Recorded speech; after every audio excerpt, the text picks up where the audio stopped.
Hello friends, आप सभी का एग्जाम टाइम IQ चैनल पे स्वागत है। आज है 9 जुलाई 2020 और 9 जुलाई के करंट अफेयर्स में आप सभी के लिए इस वीडियो के माध्यम से लेके उपस्थित हूँ। आप सभी इस वीडियो को ध्यान से देखिए और पूरा देखिए, क्योंकि मैं प्रत्येक प्रश्न का एक एक के आप सभी को डिटेल में आंसर बताऊंगा। और वीडियो के अंत में आप सभी से एक प्रश्न भी पूछूंगा जो कि पिछले वीडियो से होगा वह प्रश्न, तो आप सभी उसका उत्तर हमें कमेंट बॉक्स के माध्यम से दीजिएगा। और हाँ, जो भी फ्रेंड्स अभी तक एग्जाम टाइम IQ चैनल को सब्सक्राइब नहीं किए हैं तो कृपया सब्सक्राइब भी कर लें। फ्रेंड्स, मैं आप सभी के लिए इस चैनल के माध्यम से प्रतिदिन करंट अफेयर्स वीडियो ला रहा हूँ और आगे भी लाता रहूँगा। तो आइए अब आज का पहला प्रश्न देखते हैं। हाल ही में जारी सतत विकास रिपोर्ट 2020 में पहले स्थान पे कौन है? तो यह सस्टेनेबल डेवलपमेंट गोल रिपोर्ट जारी किया गया और इस रैंकिंग में पहले स्थान पर है ऑप्शन नंबर सी, स्वीडन देश। यूनाइटेड नेशन के कुल 193 सदस्य देशों में से 166 देशों को इस रैंकिंग में जगह दी गई है। यह रैंकिंग 17 सतत विकास लक्ष्यों पर आधारित है। 17 सस्टेनेबल गोल डेवलपमेंट लक्ष्य पर इसे आधारित है यह। और इस रैंकिंग में पहले स्थान पर स्वीडन है, दूसरे स्थान पर डेनमार्क हो गया, तीसरे स्थान पर फिनलैंड और अपना देश भारत 117वें स्थान पर है। और इस रैंकिंग को कैम्ब्रिज यूनिवर्सिटी प्रेस ने प्रकाशित किया है। किसने प्रकाशित किया? तो कैम्ब्रिज यूनिवर्सिटी प्रेस। अब देखते हैं अगला प्रश्न। दूसरा प्रश्न है अब, किस राज्य में 8 जुलाई को रयुतु दिनो उत्सवम या किसान दिवस मनाया गया? हम रयुतु दिनो उत्सवम को किसान दिवस भी कह सकते हैं। तो 8 जुलाई को किस राज्य में मनाया गया है? तो आंध्र प्रदेश राज्य में रयुतु दिनो उत्सवम दिवस मनाया गया है। रयुतु दिनो उत्सवम आंध्र प्रदेश के पूर्व मुख्यमंत्री YS राजशेखर रेड्डी के जन्म दिवस के अवसर पर मनाया गया है। यह दिवस मनाने की शुरुआत पिछले वर्ष 2019 से की गई है और अभी आंध्र प्रदेश के मुख्यमंत्री हैं YS जगनमोहन रेड्डी और आंध्र प्रदेश के अभी राज्यपाल हैं विश्वभूषण हरिचंदन। देखते हैं अगला प्रश्न अब। तीसरा प्रश्न है, मुंबई में 4 जॉम्बो कोविड केयर सेंटर का उद्घाटन किसने किया है? कौन सा? तो 4 जॉम्बो कोविड केयर सेंटर है। तो इसका उद्घाटन महाराष्ट्र के मुख्यमंत्री उद्धव ठाकरे ने किया है। क्यों? डिटेल में जानिए अभी से। तो महाराष्ट्र में कोरोना के मामला लगातार तेजी से बढ़ रहे हैं। इसी को देखते हुए राज्य सरकार ने इलाज के लिए अतिरिक्त सुविधाएं शुरू की हैं। जम्बो कोविड केयर सेंटर मुंबई के मुलुंड, दहिसर, बांद्रा कुर्ला कॉम्प्लेक्स और महालक्ष्मी रेस कोर्स में स्थापित किए गए। मतलब कि मुंबई के 4 स्थानों पे। इन चारों जगह पर कुल 3520 बेड तैयार किए गए हैं और इन 222 बेड ICU वाले होंगे। ठीक है। और किस जगह? तो महाराष्ट्र राज्य में। महाराष्ट्र की कैपिटल है मुंबई। महाराष्ट्र के भी मुख्यमंत्री हो गए उद्धव ठाकरे और महाराष्ट्र के भी राज्यपाल हैं भगत सिंह कोश्यारी। देखते हैं अगला प्रश्न अब। चौथा प्रश्न है अब, नमामि गंगे कार्यक्रम के लिए विश्व बैंक भारत को कितने डॉलर का ऋण प्रदान करेगा? तो विश्व बैंक के द्वारा भारत को नमामि गंगे कार्यक्रम के लिए 400 मिलियन डॉलर का ऋण दिया जाएगा। द्वितीय राष्ट्रीय गंगा नदी बेसिन परियोजना से नदी में प्रदूषण कम करने हेतु इस एक ऋण समझौते पर हस्ताक्षर हुए। किसके किसके बीच? तो विश्व बैंक और भारत के बीच। और विश्व बैंक की स्थापना हुई थी 1944 ईस्वी में। विश्व बैंक का हेडक्वार्टर वाशिंगटन DC में है और विश्व बैंक के अभी प्रेसिडेंट हैं डेविड मालपास। देखते हैं अगला प्रश्न अब। पांचवा प्रश्न है अब, क्लाइमेट एक्शन पर आयोजित आभासी मीटिंग में भारत की ओर से किसने भाग लिया? तो इस मीटिंग में भारत की ओर से प्रकाश जावड़ेकर ने भाग लिया। प्रकाश जावड़ेकर अभी केंद्र सरकार में पर्यावरण मंत्री हैं और इन्होंने ही क्लाइमेट एक्शन पर आयोजित आभासी वर्चुअल मीटिंग में भाग लिया। यह मीटिंग आयोजन करने का उद्देश्य पेरिस समझौते के पूर्ण कार्यान्वयन पर चर्चा करना था। इस मीटिंग में 30 देशों के प्रतिनिधियों और मंत्रियों ने भाग लिया। इस मीटिंग की सह अध्यक्षता चीन, कनाडा और यूरोपियन यूनियन ने की थी। देखते हैं अगला प्रश्न अब। छठा प्रश्न है अब, एशिया के सबसे बड़े टीयर 4 डेटा सेंटर का उद्घाटन कहाँ किया गया है?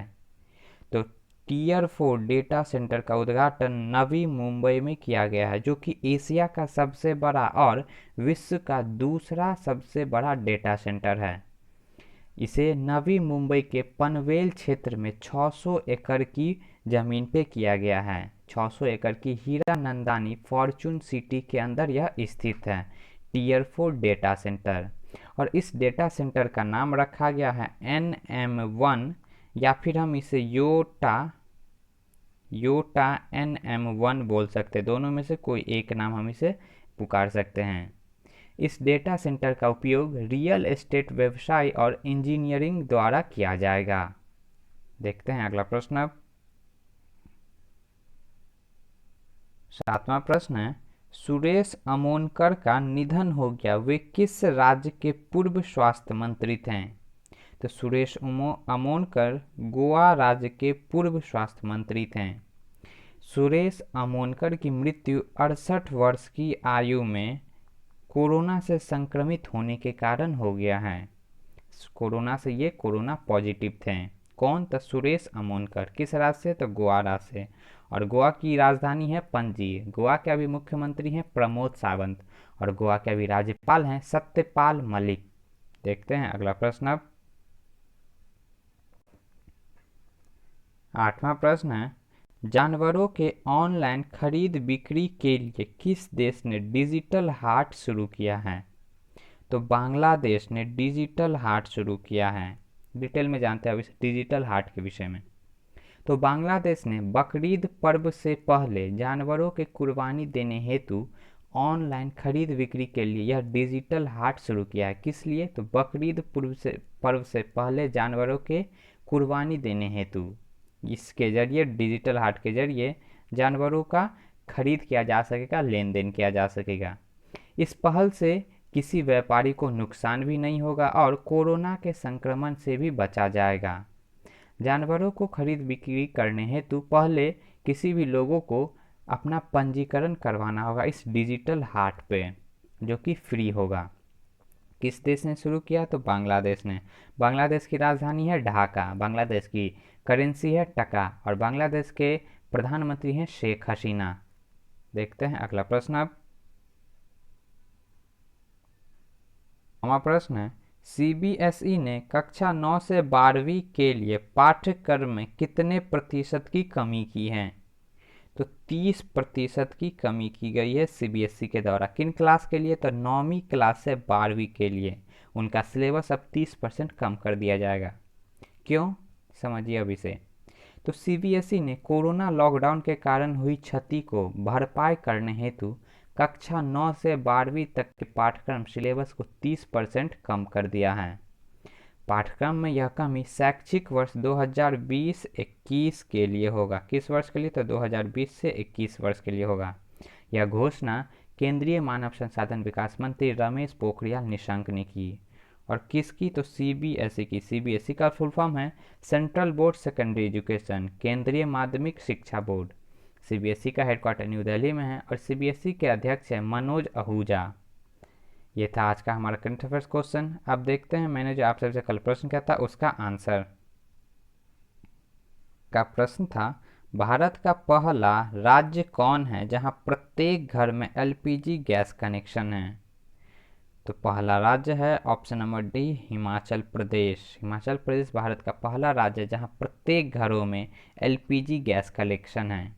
हिमाचल प्रदेश में गैस कनेक्शन वितरण करने हेतु 2 योजनाएं शुरू की गई थी, जिसमें से एक केंद्र सरकार की थी प्रधानमंत्री उज्ज्वला योजना और दूसरी राज्य सरकार की थी हिमाचल गृहिणी सुविधा योजना।